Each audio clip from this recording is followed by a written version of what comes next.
નમસ્તે મિત્રો, આપનું સ્વાગત છે યુટ્યુબ ચેનલ ગ્લીમ ઓફ ગોડમાં। આજે આપણે અધ્યાય 49 વ્યાપારી સાથે અને રાધાબાઈનું વૃત્તાંતના ભાગ 2માં આગળ વધીશું। ગઈકાલે આપણે જોયું હતું કે વ્યાપારી સાથે મુસીબતમાં મુકાયા અતિથિ સાંઈબાબાનું શરણું પકડે છે અને સાંઈબાબા એમની કૃપા દ્રષ્ટિ એમના પર નાખે છે અને એમની તકલીફો દૂર થાય છે। આથી હેમાળપંથને થાય છે કે હું 40 વર્ષથી ગુરુચરિત્રનું પારાયણ કરું છું, છતાં મારા પર ભગવાનની કૃપા થતી નથી અને સમસ્યાનું નિરાકરણ થતું નથી। અને સાઠીના ખાલી 2 વર્ષના ગુરુચરિત્રના પારાયણમાં ભગવાન એની મનોકામના પૂરી કરે છે। ભગવાન મારી સામે ક્યારે જોશે અને સાંઈબાબા એનો ઉકેલ કેવી રીતે લાવે છે એ આપણે આજે જોઈશું। સાંઈબાબા હેમાળપંથના વિચાર જાણી ગયા। ભક્તોના મનમાં ઉઠતી સમસ્યાનું તેઓ તરત જ નિરાકરણ કરતા। સાંઈબાબાએ હેમાળપંથને કહ્યું, તું શામા પાસે જઈને 15 દક્ષિણા લઈ આવ, થોડી વાર બેસીને એની સાથે સમય વિતાવજે, મને ઉતાવળ નથી। બાબાની આજ્ઞાનું ઉલ્લંઘન કોઈ કરતું નહીં। હેમાળપંથ ઉઠ્યા અને માધવના ઘરે પહોંચ્યા ત્યારે તેઓ કપડાં પહેરતા હતા। હેમાળપંથને જોઈને એમણે આવકાર આપ્યો, આવો આવો, અત્યારે મારા ઘરે દ્વારકામાંથી આવ્યા છો? તમારા ચહેરા પર હતાશા કેમ છે? તમે જરા બેસો અને 5 સોપારી ખાઓ, હું પૂજા કરીને હમણાં જાઉં છું, પછી બેસીએ। એમ કહીને માધવ પૂજા કરવા ચાલ્યા ગયા। હેમાળપંથ એમની ઓસરીમાં હિંચકા પર બેઠા। એની બારીમાં નાથ ભાગવતનો મરાઠી ખંડ પડ્યો હતો। આમાં શ્રીમદ ભાગવતના 11મા સ્કંદ ઉપર સંત એકનાથ મહારાજની ટીકા હતી। સાંઈબાબાના આદેશથી કાકા સાહેબ દીક્ષિત અને બાપુ સાહેબ જોગ રોજ 3 ગ્રંથનું અધ્યયન કરતા। જ્ઞાનેશ્વરી ગીતાની ટીકાનો ગ્રંથ ભાવાર્થ દીપિકા, નાથ ભાગવત અને એકનાથનો લખેલો ગ્રંથ ભાવાર્થ રામાયણ।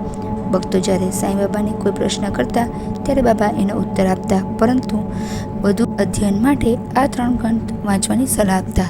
હેમાળપંથ રોજ નાથ ભાગવતનું થોડું અધ્યયન કરતા। આજે એમનું વાંચવાનું બાકી હતું એટલે એમણે એક ગ્રંથ લીધો અને વાંચવા માંડ્યો। એમનું અધ્યયન પૂરું થયું અને માધવ પૂજા કરીને બહાર આવ્યા। માધવ બોલ્યા, તમે 5 સોપારી ન લીધી?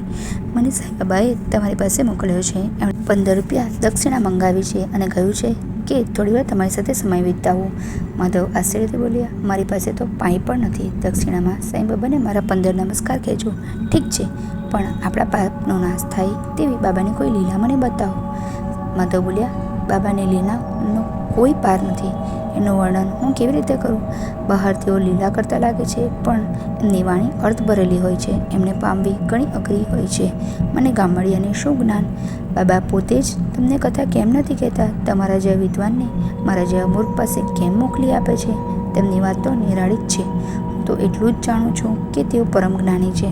મને એટલી ખબર છે કે ભક્તની જેટલી વધારે ભક્તિ એટલું બાબા ફળ આપે છે।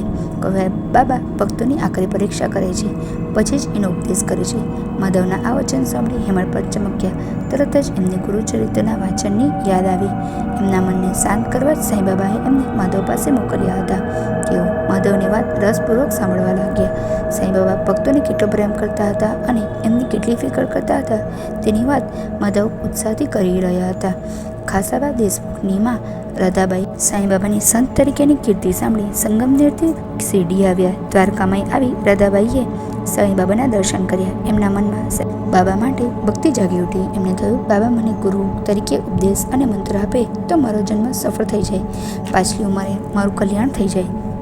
ત્યાં બધાના મોએ સાંઈબાબાના ચમત્કારો અને વખાણ સાંભળી એના મનમાં આ સંકલ્પ તરત થઈ ગયો અને એમણે સંકલ્પ લીધો, સાંઈબાબા મને ગુરુ ઉપદેશ નહીં આપે ત્યાં સુધી હું અન્ન જળ લઈશ નહીં। તેઓ સાંઈબાબાના નામનું રટણ કરતાં કરતાં જ ઉતારામાં પડી રહ્યા। એમને એમ 3 દિવસ નીકળી ગયા। ન સાંઈબાબા રાધાબાઈ પાસે આવ્યા, ન બાબાએ રાધાબાઈને દ્વારકામાઈમાં બોલાવ્યા।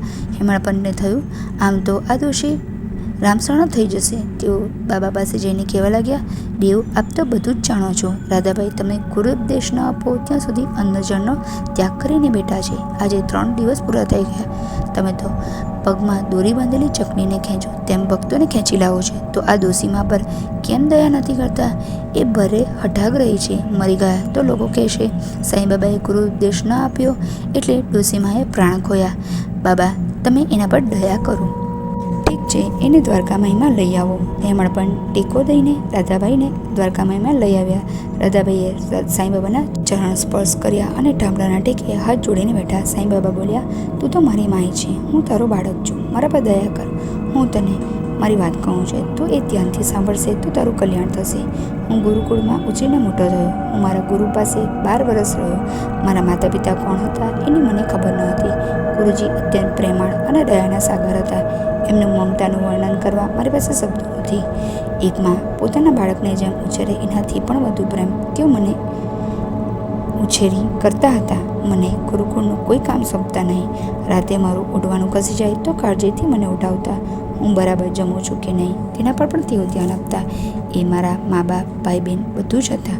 હું એમના વગર એક દિવસ પણ રહી શકતો નથી. હું એમને એટલો બધો પ્રેમ કરતો કે એમને જ જોયા કરતો. મારામાં સમજણ આવ્યા પછી મેં એમને કહ્યું, ગુરુજી આપ જ મારું સર્વસ્વ છો, આપ જ મારો ગુરુ છે, મને ગુરુમંત્ર આપો. એમણે મને કદી ગુરુમંત્ર આપ્યો નથી. હું 12 વર્ષનો થયો ત્યારે મને એમણે દીક્ષા આપી અને પૂછ્યું, તું મને દક્ષિણામાં શું આપશે? મારી પાસે કંઈ જ નહોતું. જે હતું ગુરુદેવનું હતું. મેં કહ્યું, શ્રદ્ધા અને સબૂરી. એમણે કહ્યું, આ બે દક્ષિણા તું જનમાં ફેલાવજે, સાચા માનવ ધર્મનો પ્રચાર કરજે, ગરીબોના દુઃખ દૂર કરજે, દુઃખીને મદદ કરજે. હવે તું તપ કરવા બેસી જા અને સિદ્ધિઓ પ્રાપ્ત કર. હું સમાધિ લે. સાંઈ બાબાનો અવાજ ભારે થઈ ગયો. સહેજ અટકીને તેઓ બોલ્યા, માય, આ ગુરુસ્થાન મારા ગુરુની સમાધિ છે. મેં તપ કરીને એમના સંકેતથી તીર્થાટન કર્યું અને એમની આજ્ઞાથી શેરડીમાં ધૂણી તખાવી. મારા ગુરુએ મારા કાનમાં કોઈ ગુરુ મંત્ર ફૂંક્યો નથી. તમે આ હાથ છોડી દો, પરમાત્માનું નામ સ્મરણ કરો, ગરીબોને મદદ કરો. મારા ગુરુએ જે માર્ગ બતાવ્યો એ માર્ગ હું તમને બતાવું છું. રાધાબાઈ બોલે, સાંઈ બાબા, તમારી વાત મને સમજાઈ ગઈ. તમે જ મારા ગુરુ છો. હું તમારામાં અપાર શ્રદ્ધા રાખીને મારાથી થાય એ રીતે ગરીબોની મદદ કરીશ. તમે જ કરતા હરતા છો, પણ કોઈ વાતનો યશ લેતા નથી. તમારામાં લેશ માત્ર પણ અભિમાન નથી. તમે પ્રેમાળ, પ્રાણી માત્ર પર દયા કરનારા, નમ્ર, માન અપમાનથી પર અને સરળ છો. હું આ બધા ગુણો અપનાવીશ. તમે મને એમાં મદદ કરજો. તમારી રહેમ નજર સદા મારા પર રાખજો. કહીને રાધાબાઈ ફરી સાંઈ બાબાને પગે લાગવા લાગ્યા અને પછી ઉતારી ગયા. ત્યાં જઈ એમણે પારણા કર્યા. માધવે કહેલી આ કથા સાંભળી હેમાળ પણ ભાવવિભોર બની ગયા અને એમની આંખો ભીની થઈ ગઈ. એમણે સાંઈ બાબાની સૌથી મહત્વની લીલા આજે જાણી લીધી. માધવે એમને પૂછ્યું, તમને શું થયું? તમારી આંખો ભીની કેમ થઈ ગઈ? સાંઈ બાબાની કથા તો અસંખ્ય છે. હું એ વર્ણવવા માટે ઘણો પામર છું. હેમાળ પણ ઉઠીને બોલ્યા, માધવ, આજે તમે રાધાબાઈનું વૃત્તાંત કહીને મારી આંખો ખોલી નાખી. સાંઈ બાબાનો ઉપદેશ આજે હું વધારે સારી રીતે સમજી શક્યો છું. મને તમારી સાથે બાબા એ સમય વિતાવવા કેમ કહ્યું તેનો અર્થ હું આજે સમજી ગયો છું. તમારી વાણી દ્વારા બાબાએ જ મારા મનનું સમાધાન કર્યું છે. તમારો પણ ખૂબ ખૂબ આભાર. કહીને હેમાળ બંધ ઊભા થઈ ગયા. તેમના મનની ગાંઠો ઉકલી ગઈ. સાંઈ બાબા તો એમના પર ઉપદેશની વર્ષા પર વર્ષા કરી રહ્યા હતા, પરંતુ એ સમજવાની એમનામાં પાત્રતા જ ન હતી. તેમનો અહંકાર તદ્દન ઓગળી ગયો. ઓમ નમઃ ઇતિ સદગુરુ શ્રી સાંઈ સચ્ચરિત્રમાં વ્યાપારી સાથે અને રાધાબાઈનું વૃત્તાંત નામનો અધ્યાય 49 સમાપ્ત. ઓમ સાંઈ રામ. જો આપને આ વિડીયો પસંદ આવ્યો હોય તો વિડીયોને લાઈક કરજો, શેર કરજો અને ચેનલને સબસ્ક્રાઈબ કરવાનું ભૂલતા નહીં. ઓમ સાંઈ રામ.